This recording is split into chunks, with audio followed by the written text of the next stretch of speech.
हरियाणा के कुरुक्षेत्र से एक बड़ी खबर सामने आई है, जहां किसानों की महीनों की मेहनत कुछ ही पलों में राख हो गई। जानकारी के मुताबिक पिहोवा के गांव गढ़ी सिंघा में अचानक आग लग गई, जिसने देखते ही देखते विकराल रूप ले लिया और 15 एकड़ के करीब गेहूं की पकी हुई फसल जलकर राख हो गई।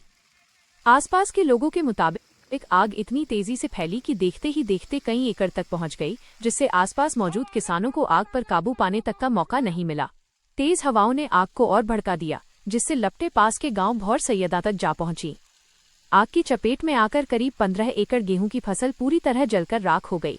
सूचना मिलते ही दमकल विभाग की टीम मौके पर पहुंची और कड़ी मशक्कत के बाद आग पर काबू पाया गया, मगर तब तक बहुत देर हो चुकी थी, जिससे भारी नुकसान हो गया।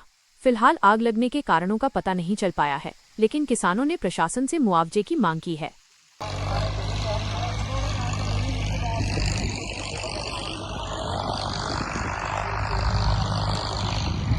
जैसे हमें एकदम दूरभाष पे सूचना मिली थी कि कुछ खड़े गेहूं में आग लगी है, तो यहाँ मौके पे आके हमने देखा तो कम से कम 15-20 एकड़ ज़मीन खड़े गेहूं के वो जड़े हुए थे।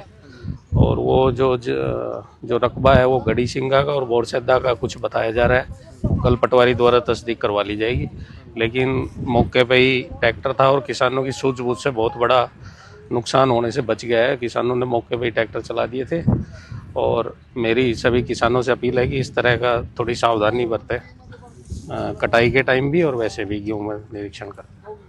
15-16 एकड़ का नुकसान हुआ है। 7 किले मेरे हैं और 4 किले चंदन सिंह के हैं और 4 किले इधर ये बोर सैदा के हैं। अजीत उनको ठेके पे दे रखी है। आपका क्या नाम है? हरदीप सिंह। सरकार से ये मांग करते हैं कि मुआवजा दे,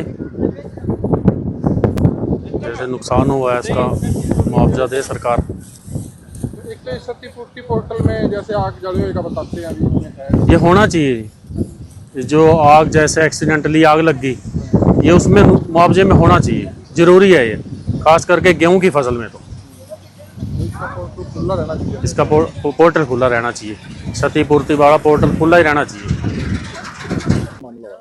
हमारे पास डायल 112 से 2:27 पे मैसेज आया था कि बोरसैदा के पास यहाँ पे खेतों में आग लगी हुई है। तो हम यहाँ मौके पे पहुँचे, 10 से 12 मिनट में हम यहाँ पे पहुँच गए। तो यहाँ पर आके हमने देखा कि आग काफ़ी तेज़ थी, जिसमें 3 किले जो है तिलक राज जी के जल चुके हैं, 7 किले हरजीत जी के हैं और 3 किले चंदन सिंह के हैं। और आग को मौके पे कंट्रोल कर लिया गया है, जिससे पास में खड़ी हुई फसल को बचा लिया गया है। हवा काफ़ी तेज़ थी और साथ में 2 किले जो मक्की के थे उनकी सहायता से भी आग को मौके पे कंट्रोल की थी।